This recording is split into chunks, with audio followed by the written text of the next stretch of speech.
इसे कहते हैं सोने पे सुहागा। दिन में मस्त काम, शाम को थोड़ी सी मस्ती और रात को आराम। क्या बात है राजीव, काम का मजा तो तब है जब काम अच्छा हुआ हो। स्वाति, तुम कहना क्या चाहती हो कि हम लोग का काम ठीक नहीं है?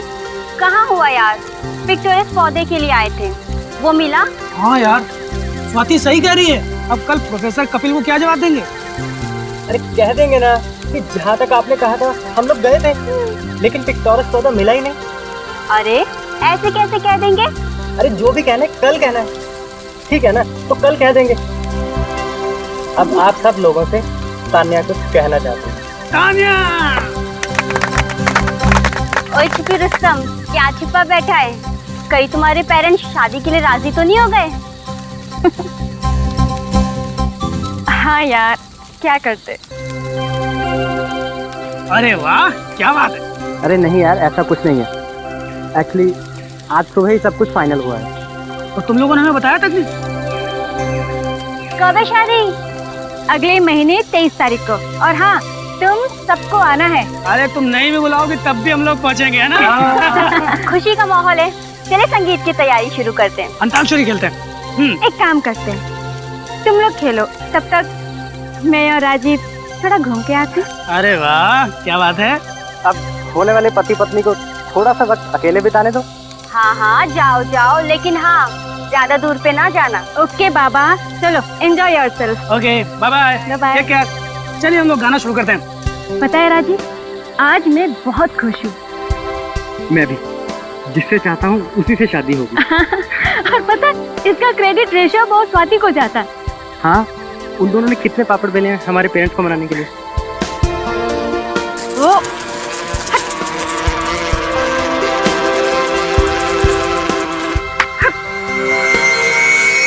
भागो यहाँ से। हाँ। भागो। चल।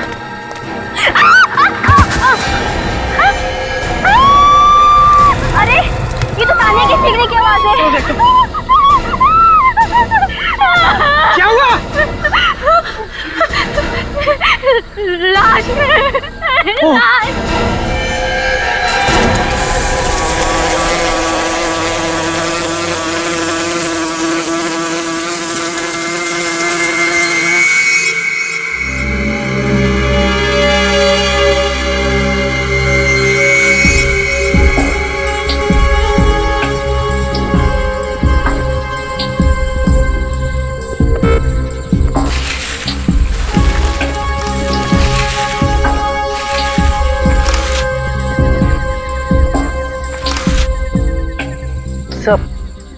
लाश काफी खराब हो चुकी है।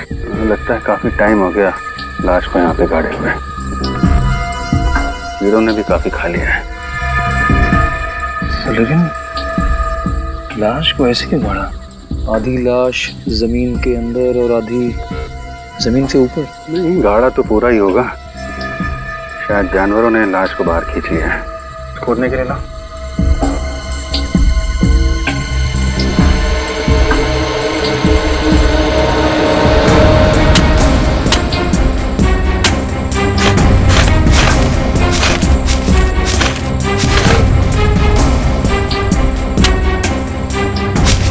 सर, ये तो किसी लड़की की लाश है।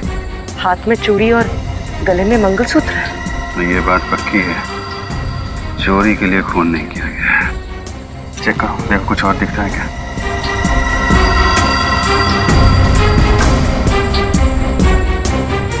ये सबसे पहले लाश किसने देखी थी? मिस तान्या ने सर। हाँ सर, न ही मेरा पैर फिसलता, न ही मैं गिरती और न ही मुझे ये लाश दिखती। हम दोनों टहल रहे थे सर कि अचानक से बहुत सारे ब्लोफ्लाइज हमारे ऊपर आ गए, और हम जानते हैं कि ब्लोफ्लाइज सिर्फ लाश पर ही मंडराते हैं, तो इसलिए हम घबरा के भागने लगे।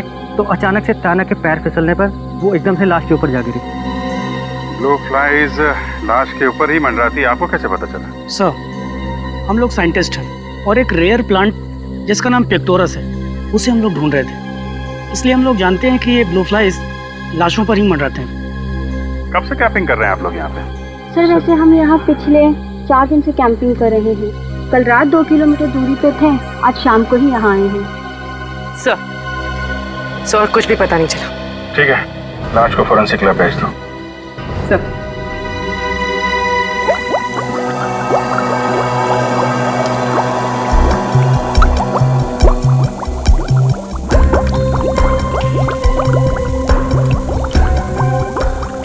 आसान कैसी हुई इसकी मौत?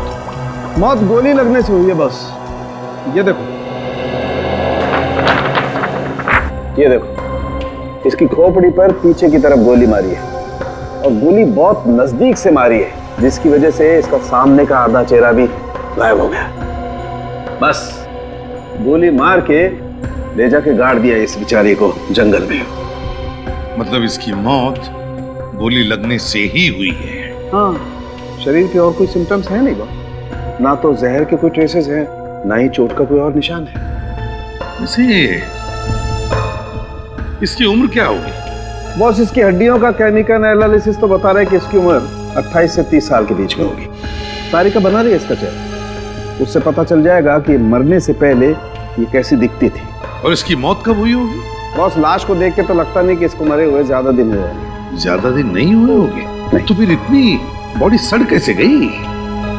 बस क्योंकि इस औरत की लाश जंगल में थी, इसलिए मैगेट्स, ये कीड़े जल्दी पैदा हो गए और इन्होंने अपना असर इसके शरीर पे जल्दी कर दिया। लेकिन थोड़ा वक्त दो, ये कीड़े खुद बताएंगे कि आखिर इसकी मौत हुई कब थी। कीड़े? सालू के साथ कीड़ों से कैसे पता चलेगा? सब पता चल जाएगा पेड़ी। सर हाँ तारिका,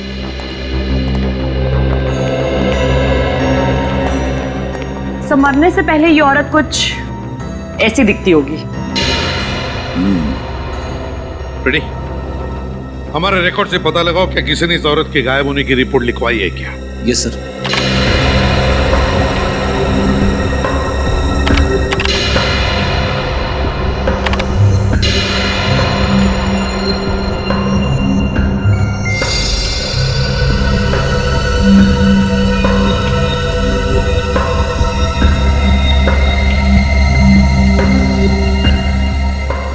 सचिन, ये तो अच्छा हो साइंटिस्ट लोग जंगल में कैंपिंग कर रहे थे, नहीं तो लाश वहीं पर पड़े पड़े सड़ जाती और किसी को पता भी नहीं चलता।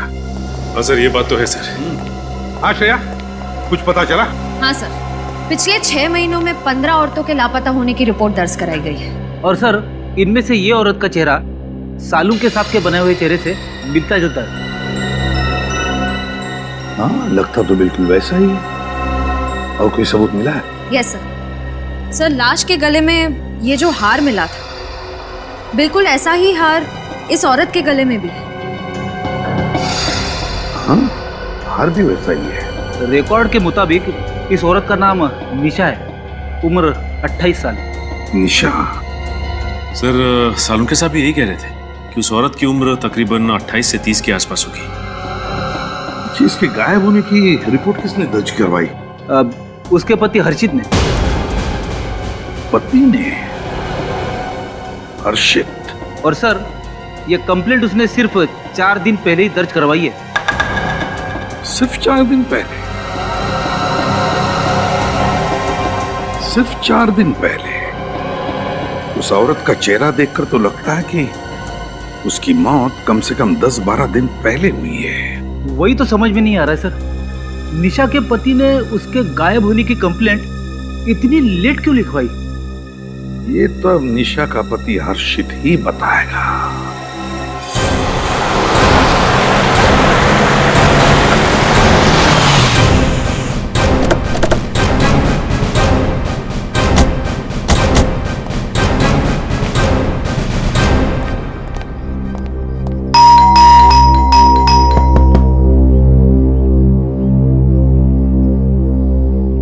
डॉक्टर हर्षित? आप भी डॉक्टर हर्षित है? जी। आप लोग? हम लोग सीआईडी से। आइए आइए, अंदर आइए। आइए आइए। नहीं, ठीक है। अरे डॉक्टर हर्षित, आपने रिपोर्ट लिखवाई थी कि आपकी पत्नी निशा पिछले 4 दिनों से गायब है। जी, 4 दिनों से गायब है या क्या उससे पहले मुझे नहीं पता। मैं खुद यहाँ पे नहीं था। कहाँ थे? मैं कुछ ऑफिस के काम से पूना गया हुआ था, 1 मई से 10 मई तक। मतलब 1 मई से पहले निशा आपके साथ यहीं थी, घर पे? जी, मगर आप लोग मुझसे ये सब क्यों पूछ रहे हैं? क्योंकि हमें एक लाश मिली है और लाश के पास से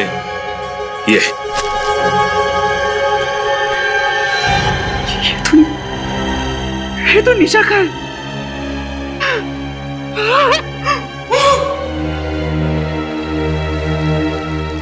सर ये तो ओवर एक्टिंग करने लगा। करने दो सचिन, बड़े बड़े एक्टरों को देखा है हमने, करने दो।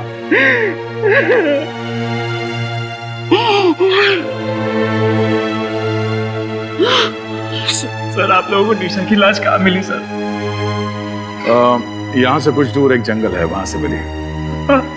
अच्छा डॉक्टर हर्षित, आपने अपनी पत्नी निशा से आखिरी बार कब बात की थी? सर जिस दिन मैं पूना के लिए निकला था उसी दिन बात हुई थी सर। उसके बाद मेरी बात नहीं हुई उससे।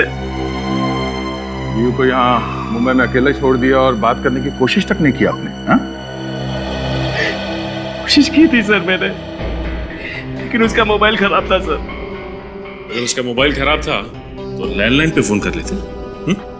सर लैंडलाइन भी खराब था सर।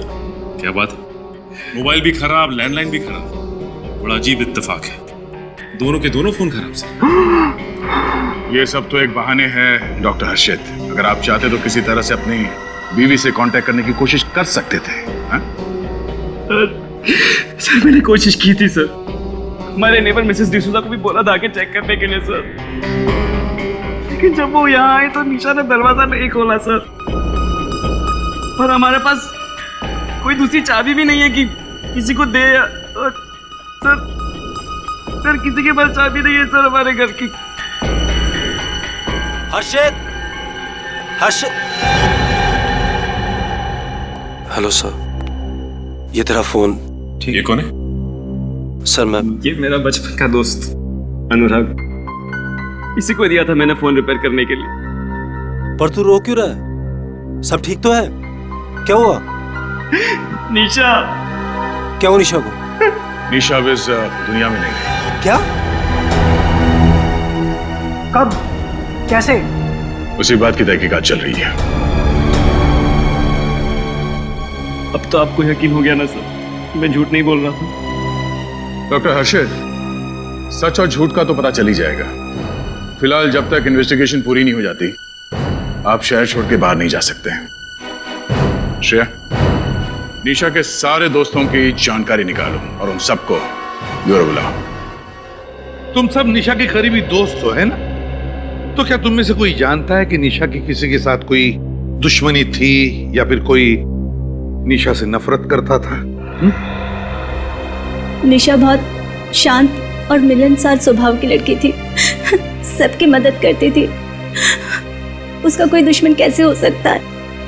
आप पिछले कई सालों से निशा को जानते हैं। उसका आज तक कभी किसी से कोई झगड़ा नहीं हुआ था। यहाँ तक कि वो कभी किसी पर गुस्सा भी नहीं करती थी, बुरा भला नहीं बोलती थी। बल्कि जब भी हम लोगों के बीच झगड़े होते थे तो सुलह वही कराती थी। हमें बहुत शौक लगा सर। हमें समझ नहीं आ रहा कि कोई भला निशा का खून कैसे कर सकता है। निशा का पति हर्षित वो तो 1 मई से लेकर 10 मई तक बाहर गांव गया था, मगर तुम लोग तो यहीं पर थे ना। तो क्या तुम में से किसी ने निशा के साथ बात की या फिर उसे मिलने की कोशिश की थी? क्या हुआ? है? तुम लोग चुप क्यों हो? तुम लोग निशा से मिले थे या नहीं? उससे बात की या नहीं? नहीं सर, निशा से बात किए बहुत टाइम हो गया। हम सब तो 15 दिनों के लिए राजस्थान घूमने गए थे। हाँ सर, ये 1 महीने पहले की बात है। अब मैंने उसे उस टाइम में फ़ोन करके पूछा भी कि अगर तुम हमारे साथ आना चाहती हो तो, लेकिन उसने मना कर दिया सर। और हमारे वापस आने के बाद मेरी उससे कोई बातचीत नहीं हुई सर। क्यों नहीं बात की? हैं? 1 महीना हुआ, तुम्हें से किसी ने भी निशा को फोन तक नहीं किया, उसकी पूछताछ नहीं की। अपने आप को उसके करीबी दोस्त कहलाते हो ना? हैं? वाह! और फिर वो है निशा का पति जिसे उसकी चिंता ही नहीं। और एक निशा के सबसे करीबी दोस्त। वाह रे वाह दोस्त। सर लगता है कि निशा के परिवार वालों को निशा की चिंता थी ही नहीं, बनाई उसके दोस्तों को। नहीं सर, ऐसी कोई बात नहीं है सर। ऐसी कोई बात नहीं तो फिर और क्या बात है? अगर तुम में से किसी को भी ख्याल होता ना निशा का, तो आज बेचारी वो जिंदा होती। सर, मैं कुछ कहना चाहती हूँ। अब क्या कहना बाकी है, हैं? चलो बताओ। सर, मैं निशा से मिली थी। निशा से मिली थी? कब? 7 मई को मैं उसके घर गई थी उससे मिलने। मुझे समझ नहीं आ रहा है ये बात मुझे कहनी चाहिए भी या नहीं। मैं इसमें फंसना नहीं चाहती। और तब निशा घर पे थी? जी हाँ, बिल्कुल सही सलामत। तुम्हें पूरा यकीन है 7 मई को ही तुम मिली थी निशा से? जी हाँ। अच्छा, तो उस वक्त निशा का बर्ताव कैसे था? मेरा मतलब है क्या वो ठीक ठाक थी? कोई टेंशन वगैरह था उसे? जी हाँ, थोड़ी सी परेशान दिख रही थी, टेंशन में थी। मैंने जब उससे पूछने की कोशिश की तो उसने मुझे कुछ नहीं बताया। ठीक है, तुम लोग जा सकते हो, लेकिन जब तक हमारा इन्वेस्टिगेशन पूरा नहीं होता तुम लोग शहर छोड़कर नहीं जाओगे, समझे?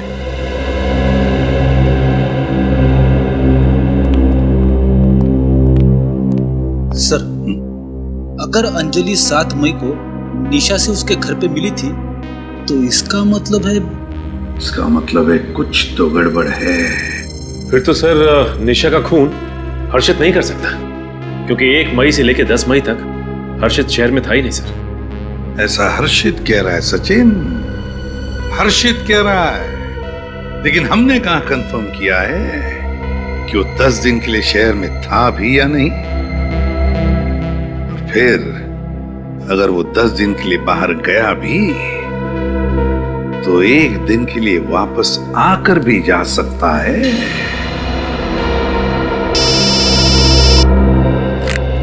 हाँ साळुंखे, बस खुली हुई लाश पर ये ब्लो फ्लाइज, जिसे साधारण तौर पर मक्खी कहते हैं, 10 मिनट के अंदर अंदर पहुंच जाती है। और लाश पर पहुंचने के कुछ ही देर में ये ब्लो फ्लाइज अंडे देना शुरू कर देती है। एक ब्लो फ्लाई एक साथ 250 से 300 अंडे दे सकती है, और फिर 10 से 12 घंटों के अंदर अंदर ये अंडे टूटने लगते हैं और इसमें से 2 मिलीमीटर लंबा लार्वा निकलता है। और फिर ये लार्वा लाश के मांस को खाता खाता बड़ा होकर के 8 से 10 दिन के अंदर एक प्यूपा बन जाता है। और फिर 3 से 4 दिन के अंदर अंदर इस प्यूपा में से निकलती है पूरी एडल्ट ब्लो फ्लाई, और ये ब्लो फ्लाई अपने अगले शिकार के लिए उड़ जाती है। बॉस, अंडे से लेकर के लार्वा होते हुए पूरी मक्खी बनने की इस पूरी साइकिल को कम से कम 13 दिन लगते हैं। और बॉस, मुझे इस लाश पर से एक ब्लो फ्लाई मिली, और इसे स्टडी करने के बाद मैं दावे के साथ कह सकता हूं बॉस कि इसकी मौत कम से कम 13 दिन पहले हुई है। इसकी मौत कम से कम 13 दिन पहले हुई है? लेकिन सर, अंजलि तो कह रही थी कि वो 7 तारीख को निशा से मिली थी।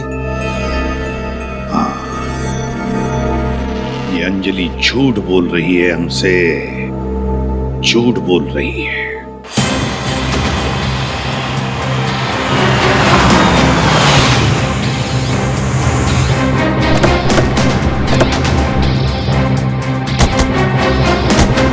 निशा की सहेली अंजलि जितनी भोली दिखती है उतनी भोली है नहीं।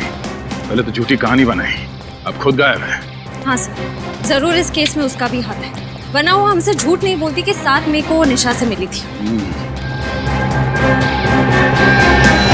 सर, यहाँ तो ताला लगा हुआ है। ये डॉक्टर हर्षित भी तो गायब नहीं हो गया? पहले अंजलि और अब ये डॉक्टर हर्षित, दोनों के दोनों एक साथ गायब हैं। माजरा क्या है? अंदर चल के देखते हैं।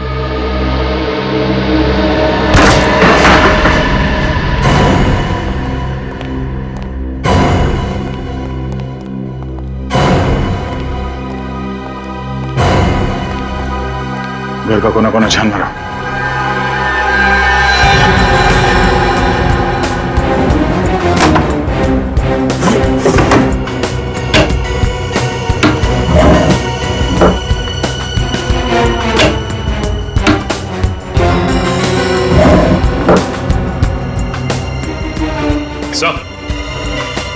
हाँ सचिन।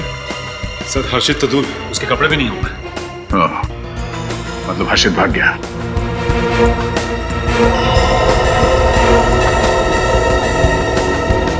सर हर्षित ये देखिए, लगता है खून का निशान है। श्रेया, ये खून है या नहीं इसे कंफर्म करना पड़ेगा। जरा गाड़ी से ट्रेन लेना।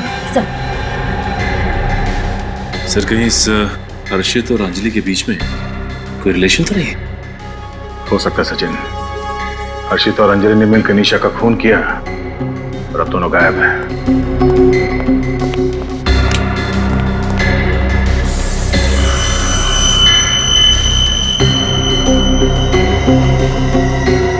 सर ये तो खून ही है। सर इसका मतलब डॉक्टर हर्षित ने निशा का खून इस घर में ही किया है।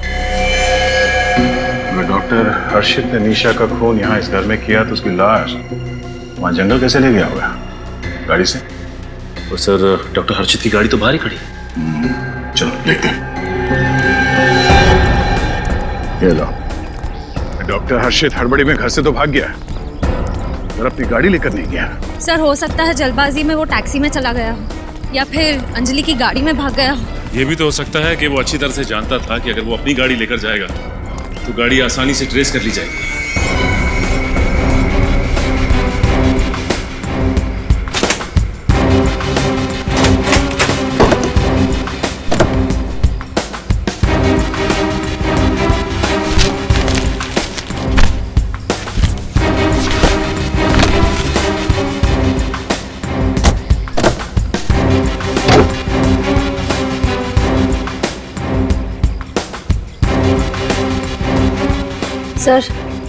सर एक बात नोट की आपने?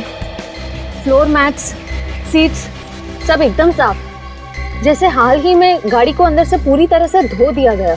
हाँ, ऐसी क्या चीज थी गाड़ी में जो डॉक्टर हर्षित को ये साफ करनी पड़ी? धूल या कुछ और?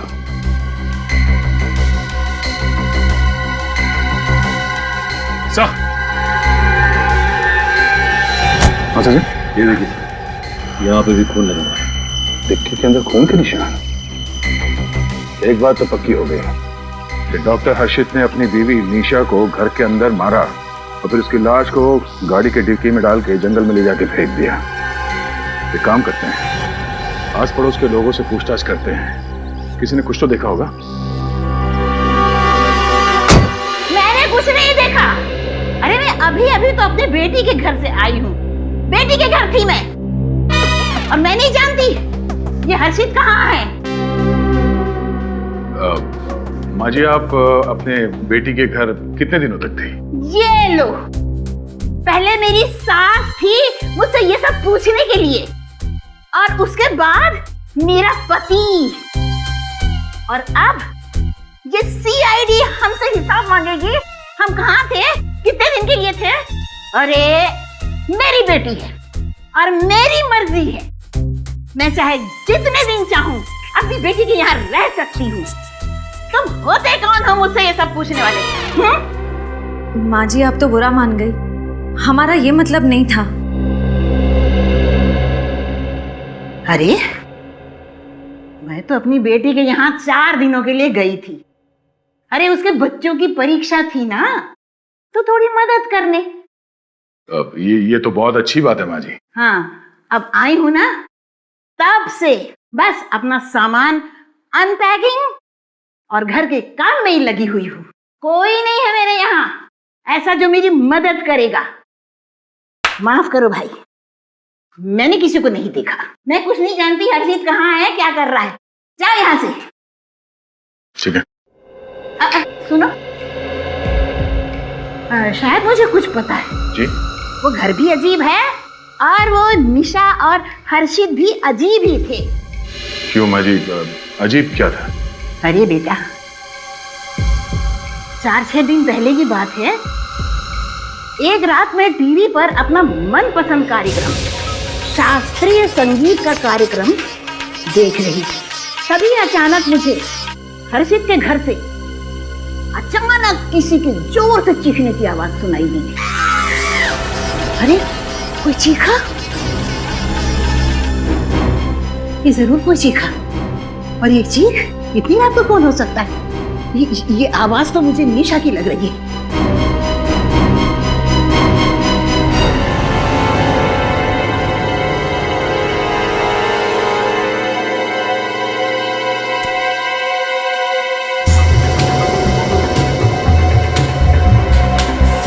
अरे इनके घर की तो सारी लाइट्स बंद है, पर मैंने चीखने की आवाज तो यहीं से सुनी थी, और आवाज भी निशा की लग रही थी।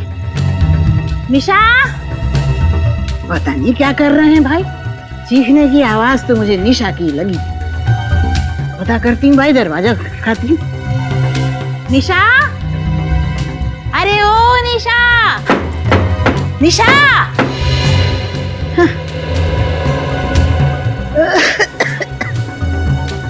अरे लगता है सब सो सा गए होंगे, या फिर कोई डरावना भूत प्रेत का सीरियल देख रहे होंगे। अरे बाबा, मैं तो ऐसे सीरियल कभी न देखूं। सर ये औरत तो बड़े यकीन के साथ कह रही थी कि 6 दिन पहले रात में जो उसने चीखने की आवाज सुनी वो निशा की थी, और चीख सुनने के 20-25 मिनट बाद उन्होंने किसी गाड़ी की आवाज सुनी। इसका मतलब है कि डॉक्टर हर्षित ने लाश को अपनी गाड़ी में डाला और ले आके जंगल में फेंक दिया।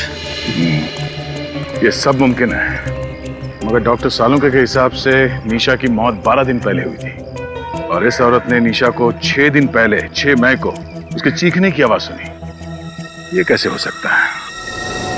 डॉक्टर सालुंके भी गलत तो नहीं हो सकते।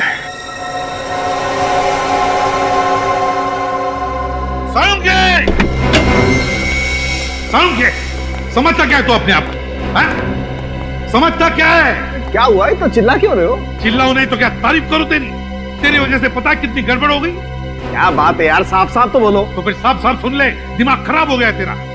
सत्या गया तू। प्रद्युमन, हाँ तू रिटायर हो जा तू। फ्रेडी सर, आखिर हुआ क्या है? अरे उससे क्या पूछते हो? मुझसे पूछो। पूछो ना, अपने बॉस से पूछो, सालुंके सर से पूछो। क्या क्या हुआ बताओ तो। तूने गलत इंफॉर्मेशन दी और उसकी वजह से निशा की केस बिगड़ गई है सालुंके। क्या गलत इंफॉर्मेशन दी मैंने? क्या गलत इंफॉर्मेशन दी? तो सुन, तूने कहा था ना कि बॉस, मैं दावे के साथ कहता हूँ कि निशा की मौत 13 दिन पहले हुई है, मतलब 30 अप्रैल को हुई है। कहा था ना? हाँ, तो इसमें गलत क्या है? क्या गलत है? सालुंके, निशा की मौत 13 दिन पहले नहीं, बल्कि 7 दिन पहले हुई है। 7 दिन पहले। समझो? कोई सबूत है तुम्हारे पास? सबूत नहीं, गवाह है हमारे पास, गवाह है। गवाह? हाँ सालुंके साहब, निशा की पड़ोसी ने 6 मई की रात को निशा के चिकनी की आवाज सुनी थी। अरे पर ये कैसे हो सकता है? ये नहीं हो सकता है। This is impossible. कैसे इम्पॉसिबल? क्यों इम्पॉसिबल? ये ब्लो फ्लाइज मुझसे झूठ नहीं बोल सकती है प्रद्युमन। ये ब्लो फ्लाइज हैं, मक्खियां हैं, कोई इंसान नहीं है जो अपनी उम्र छुपा जाए। और आज तक मुझसे कोई गलती नहीं हुई, तो आज मुझसे कोई गलती क्यों होगी यार? हो सकती है क्या सालुंके? गलती हुई है गलती तेरे से। तूने गलती की है सालुंके।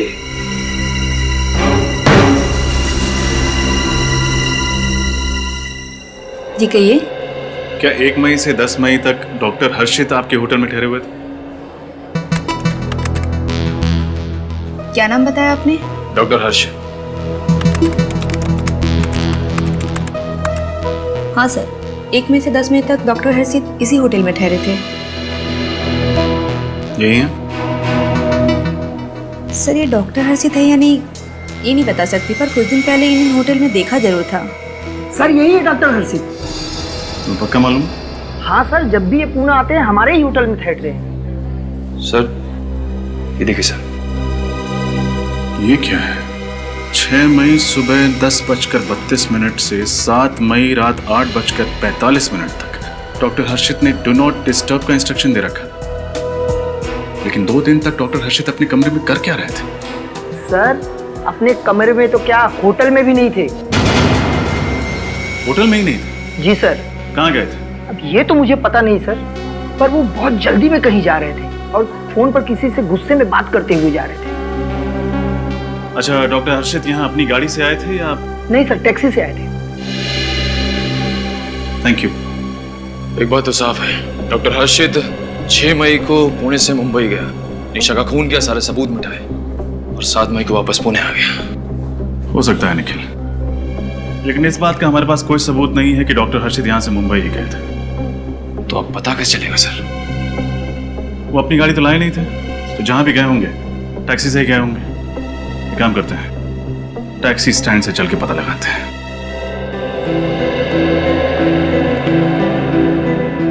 सब बताइए ना, हुआ क्या है? सब प्लीज बताइए क्या हुआ?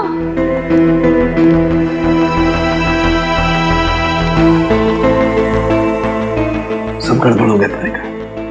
वो प्रद्युम्न सही था, मैं गलत था। क्या? ये मैगट्स गलत थे। क्या कह रहे हैं आप सर? आसान की क्यों बुलाया? बस दरअसल तुम ठीक थे, लेकिन मैं भी गलत नहीं था। क्या मतलब? पूरी बात सुन लो। बॉस, मैं जिन कीड़ों को टेस्ट कर रहा था वो कीड़े नकली थे। क्या मैगट्स नकली थे? हाँ। ये कैसे हो सकता है? सालुंकी, ये कैसे हो सकता है? हाँ? तूने ही तो कहा था ना कि ये मक्खियां इंसानों की तरह अपनी उम्र झूठी नहीं बता सकती। फिर ये कैसे हुआ? बॉस, ये मक्खियां अभी भी झूठ नहीं बोल रही। फिर वही बात सुन लो। ये कीड़े हैं तो 13 दिन पुराने, लेकिन ये निशा की लाश के नहीं है। क्या? निशा की लाश के नहीं है? नहीं। तो फिर किसके? ये कीड़े किसी और के हैं। बॉस, किसी और लाश पर से किसी ने कीड़े उठाकर निशा की लाश पर लाकर के रख दिए। सर, इसका मतलब उसकी मौत 6 मई को ही हुई थी, उस गवाह के मुताबिक 7 दिन पहले। हाँ बॉस, तो ये बात है। इसीलिए वो 7 दिन का फर्क मौत में है। मतलब कोई चाहता था कि हमें लगे कि निशा की मौत 7 दिन पहले नहीं बल्कि 13 दिन पहले हुई है। मगर सर, ऐसा काम कौन कर सकता है? ऐसा काम वही कर सकता है फ्रेडी, जो बड़ा होशियार है, चालाक है, जो लाशों के सड़ने के बारे में जानता है, जो मैगट्स के बारे में जानता है, और वो है डॉक्टर हर्षित। डॉक्टर हर्षित। यहाँ से देखो, शायद देखा हो। नहीं साहब, नहीं देखा। नहीं देखा। भाई साहब, ये आदमी आपकी टैक्सी में बैठा था क्या? हाँ साहब, कुछ दिन पहले ये साहब हमारी टैक्सी में सफर किए थे। बहुत जल्दी में थे, मुझे अच्छे से याद है। इतने अच्छे से कैसे याद है तुम्हें? क्योंकि साहब वो जबरदस्ती बिना बताए मेरी टैक्सी में घुस गए थे। बहुत जल्दी में थे। कहाँ लेके गए थे इन्हें? साहब महाबलेश्वर। महाबलेश्वर? हाँ साहब, बहुत गुस्से में थे और हड़बड़ाए हुए थे। बोले जल्दी से महाबलेश्वर चलो। महाबलेश्वर जाने की ऐसी क्या जल्दी थी डॉक्टर हर्षित को? साहब, अपुन को महाबलेश्वर नहीं जाना था। अपुन की गाड़ी तो पंचगनी तक जाती है, लेकिन वो बहुत जबरदस्ती की है और अपुन को एक्स्ट्रा पैसा देने का वादा किया तो अपुन राजी हो गया। सर, डॉक्टर हर्षित पुणे से मुंबई नहीं बल्कि महाबलेश्वर गए थे। अच्छा, तुम्हें याद है महाबलेश्वर में तुमने इन्हें कहाँ छोड़ा था? रास्ते का नाम, होटल? हाँ साहब, टैक्सी में ये लगातार किसी से फोन पे बात कर रहे थे और महाबलेश्वर के होटल के बारे में कुछ बोल रहे थे। कौन सा होटल? साहब, होटल गैलेक्सी स्टार। लेकिन जैसे हम वहाँ पहुंचे तो उन्होंने मुझे 500 के 3 नोट दिए और छुट्टा भी वापस नहीं लिया और बहुत जल्दी में अंदर घुस गए। सर, पुणे के होटल स्टाफ ने भी यही कहा था कि फोन पे बातें करते करते जल्दबाजी में निकल गए। टैक्सी के अंदर भी फोन पे लगातार बात कर रहे थे किसी से। आखिर वो बात किससे कर रहे थे? ये तो महाबलेश्वर जाके ही पता चलेगा। Hotel Galaxy star. आप चिंता मत कीजिए सर, आप आइए और बस पार्टी के मजे लीजिए। बाकी सब हम लोग मैनेज कर लेंगे। Okay, thank you. Welcome sir. बताइए मैं आपके लिए क्या कर सकता हूँ? CID, मैं आपके लिए क्या कर सकता हूँ सर? आप बस जवाब दीजिए, बाकी हम संभाल लेंगे। कोई सीरियस बात है सर? सीरियस ही समझिए। हम लोग एक ऐसे आदमी के बारे में पूछताछ करने आए जो 6 मई को आपके होटल में आया था। सर, यहाँ तो रोज बहुत सारे गेस्ट आते हैं। आप किसकी बात कर रहे हैं? हम इनकी बात कर रहे हैं।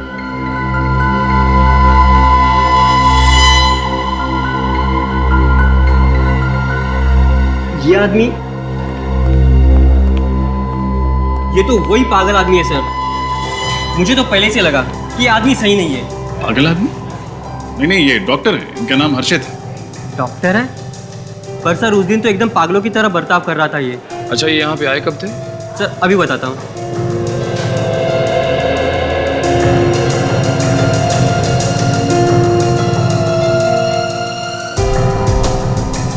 6 मई को आए थे सर, और एकदम से हड़बड़ाए हुए से आए थे और सीधे रिसेप्शन पे आके पूछने लगे कि मेरी पत्नी कहाँ है, मेरी पत्नी कहाँ है। पत्नी?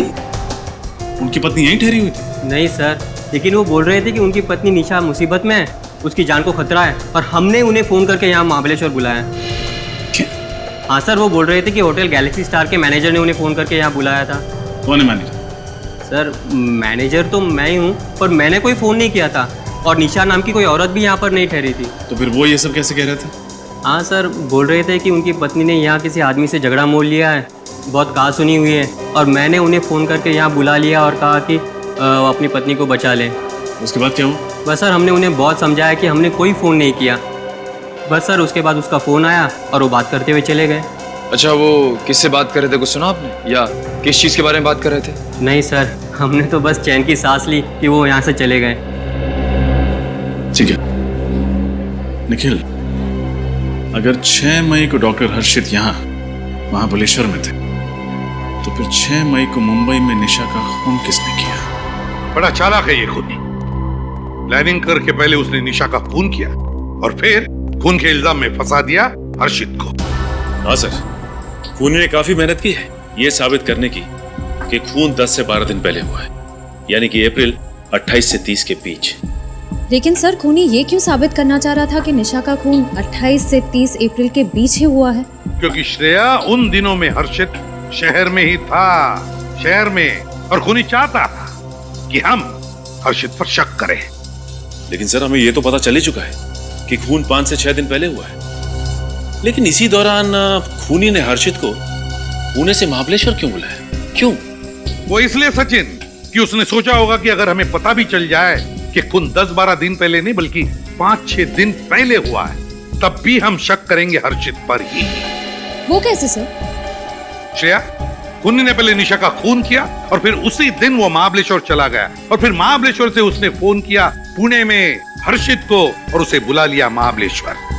और खूनी अच्छी तरह से जानता था कि हम लोग पुणे के होटल में जाकर पूछताछ जरूर करेंगे, और हमें यह पता चल जाएगा कि उसी दौरान हर्षित होटल से 1-2 दिन के लिए गायब, और हमारा शक और भी पक्का हो जाएगा। लेकिन सर खूनी घर के अंदर घुसा कैसे होगा? खिड़कियां दरवाजे सब सही सलामत था, बिल्कुल भी तोड़फोड़ नहीं की गई थी। सर, ये भी तो हो सकता है कि खूनी निशा को अच्छी तरह से जानता हो और इसीलिए उसके घर में आसानी से घुसा, निशा का खून किया और उसके बाद गाड़ी की चाबी ली, लाश को गाड़ी में डाला और जंगल निकल गया। हो सकता है सर, ये भी हो सकता है कि खूनी ने गाड़ी और घर दोनों की डुप्लीकेट चाबियां बना ली। ये भी हो सकता है इस निशा के घर के आसपास जो भी चाबी बनाने वाला है उसे जरूर याद होगा कि किसने उससे घर की चाबी और गाड़ी की चाबी एक साथ बना के ली थी।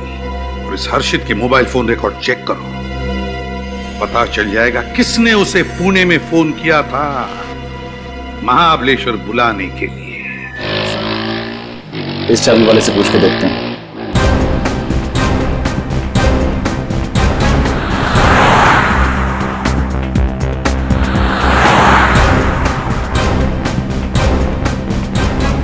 बोलो साहब, कौन से ताले की चाबी बनानी है? तुमने कौन से ताले की चाबी बनाई थी वो जानना है। क्या साहब, क्या बात कर रहे हैं? मैं कुछ समझा नहीं। समझ जा, हम सीआईडी से। सीआईडी? मैंने कुछ नहीं किया साहब। अरे मैंने कब कहा कि आपने कुछ किया है? हो सकता है किसी ने आपसे कुछ करवाया हो। अच्छी तरह से याद करके बताना। कोई आदमी आया था तुम्हारे पास 2-2 डुप्लीकेट चाबियां बनवाने, एक अपने घर के लिए एक अपनी गाड़ी के लिए। याद है ना साहब, एक साहब आया था 8 या 9 दिन पहले, उसके घर की चाबी खो गई थी तो बोला चाबी बनानी है। हम बोले ठीक है बना देंगे, अपना तो काम ही है चाबी बनाना, लेकिन जब तक उससे घर का दरवाजा नहीं देखेंगे तब तक चाबी कैसे बनाएंगे? फिर उसने क्या कहा? पहले तो कुछ नहीं बोला, उसका मुंह तो एकदम छोटे 1 लीवर के ताले के माफिक हो गया। फिर कुछ सोच के बोला कि ठीक है चलो। यानी कि तुम उसके घर गए थे? घर के बाहर तक गया था, उसके दरवाजे का लॉक देख के बोला कि आधे घंटे में बना देगा। फिर उसने अपनी गाड़ी दिखाई, बोले इसकी भी चाबी बना डालो, सेफ्टी के लिए एक चाबी और चाहिए। अपन ने बोला ठीक है बना देता हूँ, इसमें कौन सी बड़ी बात है। उसका घर कहाँ है? बस आगे से राइट में 2nd गली में 2nd घर। सर ये तो डॉक्टर हर्षित के घर की तरफ इशारा कर रहा है। क्या वो आदमी यही था? नहीं साहब, ये नहीं था। तुम्हें उस आदमी की शक्ल याद है ना? याद है ना साहब, ऐसे कस्टमर को कौन भूलेगा। अरे मुंह मांगा पैसा दिया था, डबल पेमेंट दिया था, डबल।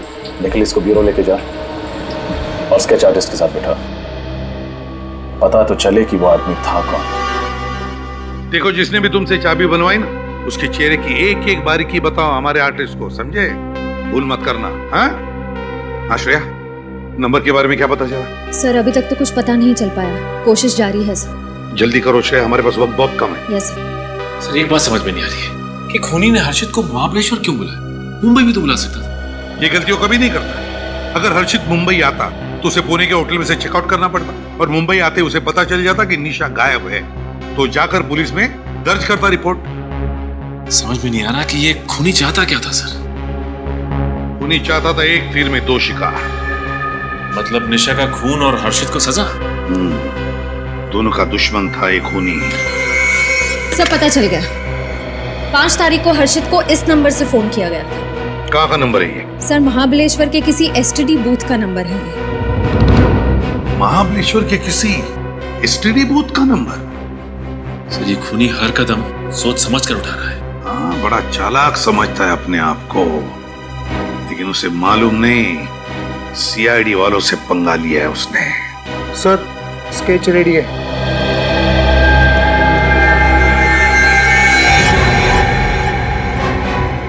यही है वो?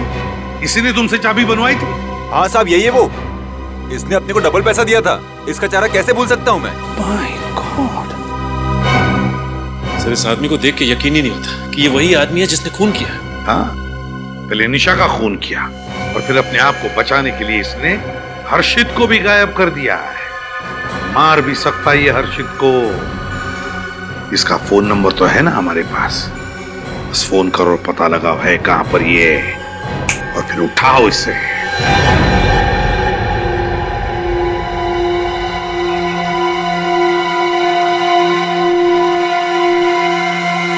हर्षद, कैसा लग रहा है?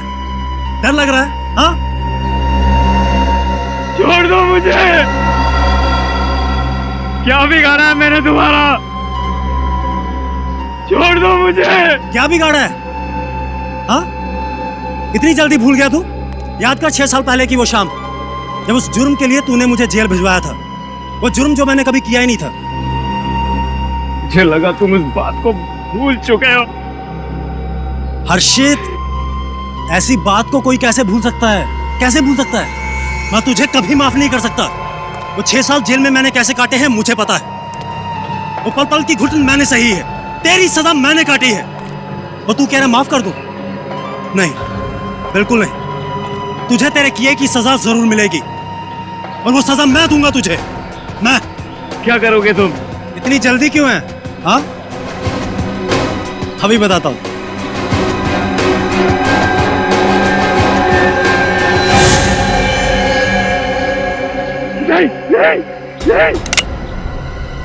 नहीं।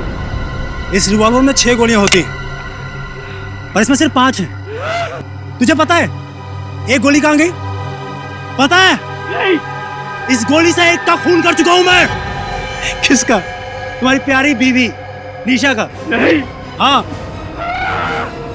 मैं तुम्हें नहीं छोड़ूंगा। चिल्ला मत, ऊंची आवाज पसंद नहीं है मुझे, चीख मत। तो 6 साल की सजा, बंदूक की 6 गोलियां लेंगी। पहली गोली चली निशा पर, दूसरी चलेगी तेरे पर। तुझे पता है, जब मैं जेल में था ना, यही सोचता था कि बाहर जाकर तेरे से बदला कैसे लूंगा। हर एक गोली हर एक साल का बदला लेगी तेरे से, जो जेल में मैंने काटे हैं।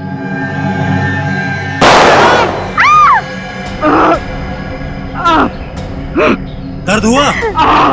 हाँ? रोना आ रहा है? बहुत रोना आ रहा है? मुझे भी आया था। कर दो मुझे, माफ कर दो मुझे। मैं तुझे माफ नहीं कर सकता हर्षित, नहीं कर सकता। तेरी वजह से मेरी मंगेतर ने सगाई तोड़ दी, फिर मेरा संसार कभी नहीं बन पाया। लेकिन तू तो डॉक्टर बन गया ना, शादी कर ली, संसार बना लिया। मेरा क्या? मेरी पूरी जिंदगी, मेरा करियर बर्बाद हो गया। जिंदगी भर के लिए मेरे पे ठप्पा लग गया है, एक खूनी का, एक क्रिमिनल का। और तू कह रहा माफ कर दूं तेरे को मैं?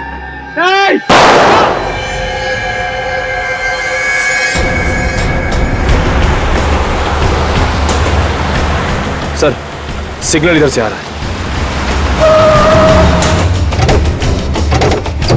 किधर है? देखिए सर, इधर। मैं जेल में सड़ता रहा, जिंदगी को कोसता रहा तेरी वजह से। सर ये तो वही जंगल है जहाँ खूनी ने निशा की लाश को गाड़ा था। इस सदमे में मेरी माँ गुजर गई तेरी वजह से। कहीं खूनी ने हर्षित को भी तो नहीं मार दिया? शायद अभी नहीं। मार दिया होता तो खूनी भाग जाता। सिग्नल यही है, मतलब है यहीं कहीं। सर सिग्नल इधर से आ रहा है। इधर? मैं अनाथ हो गया, अकेला हो गया, बदनाम हो गया मैं तेरी वजह से।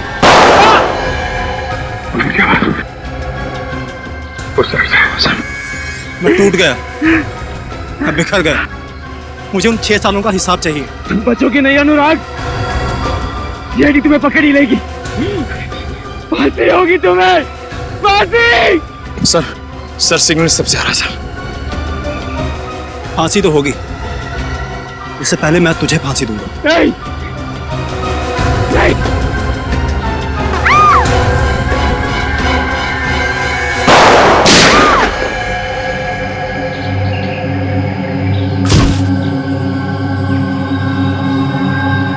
हर्षित को हॉस्पिटल लेके जाओ जल्दी।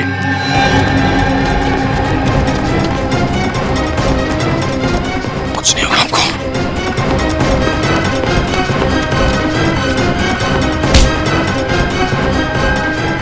अभी भी भाग रहा है?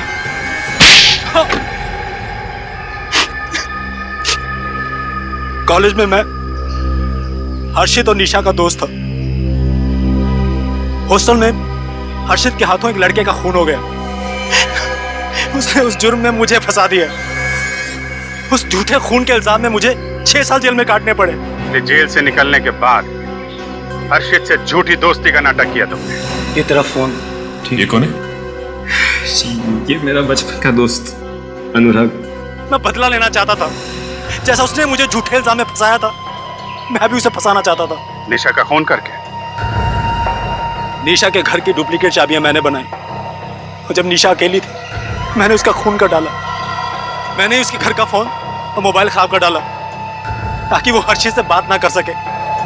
मैंने जानबूझकर उसके खून के छींटे जगह जगह छोड़ दिए ताकि सीआईडी को लगे कि हर्षित सबूत मिटाने की कोशिश कर रहा था, ताकि वो जेल जा सके उस जुर्म के लिए जो उसने कभी किया ही नहीं था। लेकिन अंजलि को क्यों अगवा किया तुमने? क्योंकि ये हर्षित की मदद कर रही थी, उसे बचाने की कोशिश कर रही थी। इस लड़की की वजह से मेरा बना बनाया प्लान बर्बाद हो जाता। मुझे गुस्सा आया, मैंने उसे किडनैप किया और अपने पास यहाँ रख लिया, जंगल में। मैं हर्षित के साथ दोस्ती निभा रही थी, मैं तुम्हें कभी माफ नहीं करूंगी। तुमने डॉक्टर हर्षित को महाबलेश्वर क्यों बुलाया? ये मेरा प्लान बी था, ताकि अगर सीआईडी को किसी तरह पता चल भी जाए कि खून 6 मई को हुआ था, तब भी शक हर्षित पर जाए, ताकि सीआईडी को लगे कि 6 मई को हर्षित पुणे से मुंबई आया, निशा का खून किया, वो 7 तारीख को वापिस चला गया। प्लान ए, प्लान बी सब फ्लॉप हो गए। जब तुम्हें लगा कि तुम्हारा भांडा फूट जाएगा तो तुम अंजलि और डॉक्टर हर्षित को यहाँ जंगल में लेके आए उनका खून करने। लेकिन तुम्हारा बैड लक, सीआईडी टाइम पे आ गई। डॉक्टर हर्षित को तो उनके किए की सजा मिलेगी, लेकिन तुम्हें कानून को गुमराह करने और निशा के खून करने के जुर्म में कड़ी से कड़ी सजा मिलेगी, शायद फांसी। इस तरह के और भी एपिसोड देखने के लिए हमारे चैनल को सब्सक्राइब करें और बेल आइकन दबाना ना भूलें।